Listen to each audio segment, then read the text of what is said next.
I spent 100 days in Minecraft's Cobblemon, and you won't believe the overpowered team I end up with. All 100 days are streamed live on my Twitch channel, twitch.tv/itsEyrie_.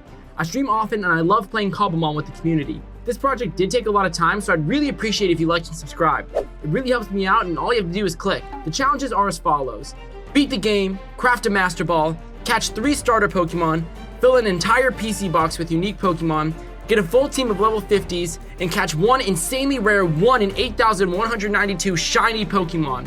Will I be able to complete these challenges? Stick around to find out. We load into our world and start just like any other world, punching trees. I decide to get my starter and choose one of my favorite little guys, Squirtle.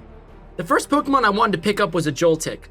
One of the cooler things about this mod is how Pokemon can ride on your shoulder and give you effects. Joltik gives you the haste effect, and I know I'm going to be doing a lot of mining this playthrough. Speaking of mining, I found a huge cave system in this jungle biome, and I decided to take my first mining trip of the challenge. When I surface with all my new loot, I decide to sail the open seas. My goal is to find a plains biome or a village. Thankfully, we found just that, a village in a plains biome. I quickly set up a little base for myself and start a new mining expedition. The goal is to get enough diamonds to craft both a diamond pick and an enchantment table. My number one priority in this stage of the game is to obtain a Fortune 3 diamond pickaxe. This will make my mining trips much more efficient and save me a lot more time in the long run. This mining trip will lead me to my first diamonds, which is a huge win for their progression. The next step for us, while our sugarcane grows, is to actually get to level 30. In my opinion, the fastest way to do this is by mining quartz in the nether. Luckily, there's a lava pool right next to our village, so I made a portal, and you won't believe what happened. Let's go to the nether. We're just going to mine a bunch of quartz, get a bunch of levels. Oh! Woo! Right into the fortress! Yeah, needless to say, I was extremely excited. This is huge because now we have a place to farm blazes and wither skeletons right at the other side of our portal. I spent some time mining quartz until I got bored and went to train my starter. Of course, to have an epic team, I need to have at least a level 50 Blastoise, but for now, let's just get a War Turtle. Squirrel's ready to evolve. All right, chat, let's do it. Let's evolve Squirtle. We have a War Turtle now, nice. I also took the time to catch my favorite Pokemon ever, Jigglypuff. I spent the next day massacring the population of Miltank and Ponyta to get leather for bookshelves, which also trains War Turtle in the process. Next up, I decided to get the blaze powder we'll need for later in the challenge. My original plan was to hunt down Magby and Magmortar, but when in Rome, it's blaze killing time. We kill enough blazes for a good amount of blaze rods and do some piglin trades to end off day 10. 1/10 done with the challenge, and I'm already really proud of my progress. Day 11 starts and I use the obsidian I got from piglin trades to make our enchantment table. We only have half the bookshelves we need, so I spend quite a bit of time farming more cows and deerling until I have enough to get the enchantment. I see the enchantment as a fortune enchant, and I got really lucky getting Fortune 3 on my first try. With a new pickaxe in hand, I head back into the cave where I, unfortunately, experienced my first death of the playthrough. After the expedition, though, I have plenty of gold to barter with, so I head back to the nether to trade some piglins. They don't give me enough pearls for me to have enough for the end portal, but I next set out to the stronghold so I get an idea of exactly how many pearls I needed. Turns out, the stronghold was only about 300 blocks from the village, so I lucked out extremely hard. I had 7 pearls in hand and needed 10. Looks like I need 3 more pearls to get into the stronghold. Sadly, piglin trades were not going to get us the pearls we needed. We'd have to look a bit closer to home. That's when I remember clerics could sell you ender pearls for a few emeralds. Thus began my long adventure trading with a cleric until thankfully they decided to trade me ender pearls. During the whole process, an Eevee spawned and I decided to catch it for my final team. After buying the pearls, I make my way into the end and fight the dragon. This is where another awesome Cobblemon feature came in clutch. What if I told you the secret to defeating an ender dragon wasn't a fairy type, or an ice type, or a dragon type? It was a flying type. I caught a Pidgey way early when I accidentally threw a ball at it, and it's one of the Pokemon you can wear on your shoulders. This was huge for the ender dragon, as now I don't need to rely on a water bucket to save me when I get launched into the air. Yo, Pidgey! Yes, Pidgey! Yes! After defeating the dragon, I head into the Midlands, obtain some shulker shells, and head back home. My next goal is to craft the Master Ball. I had already obtained 1 wither skull randomly during the run, so I needed 8 ancient debris and 2 more skulls. First, I decided to go to get the netherite, while I let skeletons spawn in the fortress. I decided to take my chat's advice and use beds to accomplish this, which I definitely recommend if you're hunting ancient debris. With our 8 ancient debris in hand, the next thing I wanted to do was find an ocean monument so I could get some prismarine crystals in order to make some EXP shares. This will expedite our training process, as we still need to get a team of all to level 50.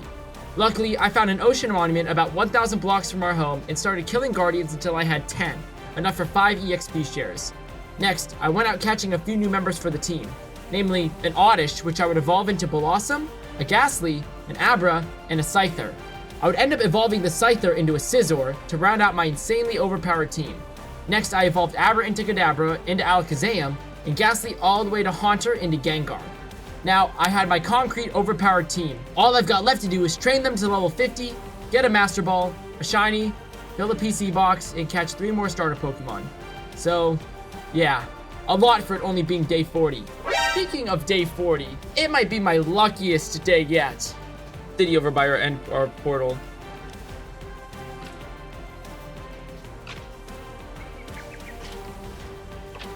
Yes!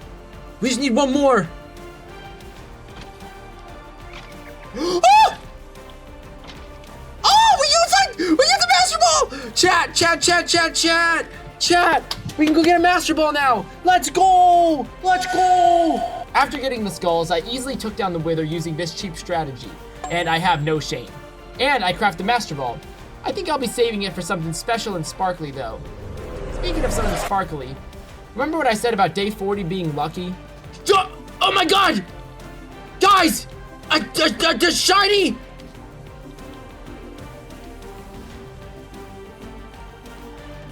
Where's it at?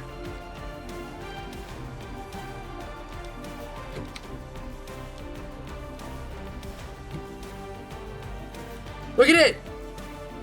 There's a shiny shoulder! We did it! We found our shiny! Yeah, a shiny Shelder to finish another challenge. I do a lot of hunting for starter Pokemon in our local jungle to no avail. Let's just say this will be our hardest challenge, but at least I found this Tepig hanging out in the Crimson Forest. I actually spent about 10 more days looking for starter Pokemon in forests, tigers, and jungles until finally... Oh! Another starter! It's a Poplio! Chat! Go crazy! Go crazy! It's happening! It's happening! I spent the next few days hunting for a Rowlet when, out of nowhere, I found this cute little Torchic. Now all I have to do is fill a PC box with random Pokemon, which was a rather easy task, and level up my party all the way to level 50. These tasks end up being fairly easy, and I finished the 100-day challenge in only 55 days. But just how strong can I make my team if I play another 45 days to make it to 100? Well, I grinded on and off while recording and editing videos, and I actually got my team to level 100 by day 95. 5 more days, and I just get to sit back, relax, when finally... Alright, you guys, it's finally setting. The day, 99, the sun is setting, I get to go to sleep. There's a Geodude in my house. You know what? With our level 100 Blastoise, we might as well... It's not gonna let me take out the Geodude, whatever. Let's go ahead and sleep. And just like that, 100 days in Cobblemon is finally over. I'm gonna be honest, you guys. After day like 60, this was so boring. I mean, I was just battling Pokemon and that was it. And with that, our 100 days in Cobblemon comes to a close. This video was my biggest project yet, so I'd really appreciate if you guys left a nice comment and a like to help me out. Subscribe for more amazing Cobblemon content like this one. I've been EYRIE, and you have a great day.